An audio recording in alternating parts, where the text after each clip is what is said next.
Indeed, I considered talking to the priest, but when she entered the church easily, participated in all activities, even prayer, with ease, I began doubting myself again. Weren't today supposed to fear God? Perhaps I was really being delusional. When my fears were confirmed one night, I had a dream. In my dream, Ada was running from the church with Nnemeka, Chizoba and Kingsley, chasing after her with sticks. She was crying heavily as they approached, teasing her by hitting the canes in the air whenever she paused, scaring the poor girl to run even faster.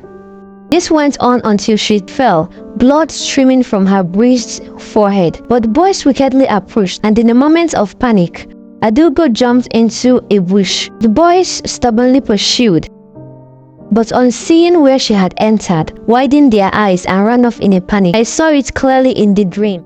Ada had entered a shrine. The dream became shaky, and all I could make out in the end was Ada walking out of the bush calmly with a clear forehead before heading back home. I woke up startled. What kind of dream was this? In the noon, I cornered the boys, questioning them, and when tried to act aggressive, I became enraged, giving them the beating of their lives, hitting, punching, kicking, and biting with all the ferocity within me.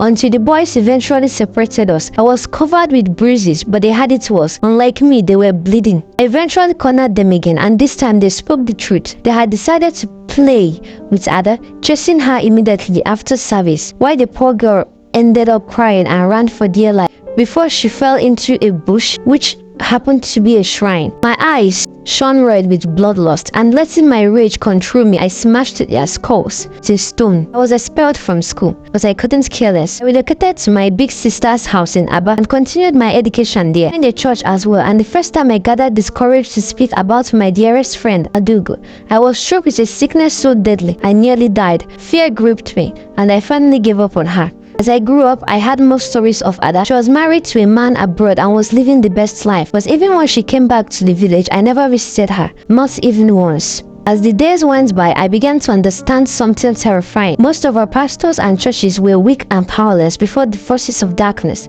Day by day, more churches are built in my country, each one faker than the other, do not know God, and so I left religion completely. I decided to dedicate my life to my family and pray to the heavens to pardon my deficiencies and protect them from me. Never again will I mention Adugo. I love her, but I love myself and my family more. To this day, it horrifies me to know that people live, sleep, eat and drink with them and never know even till they die. Sometimes I had a thought that somewhere along the line, my family had been replaced without me knowing. And as the paranoia grips me in quiet moments, I find myself spiraling into tears, overwhelmed by the weight of questions I cannot answer. They live and thrive among us. And now, my brethren, this is a question you should ask yourself sometimes. Just how many are among us?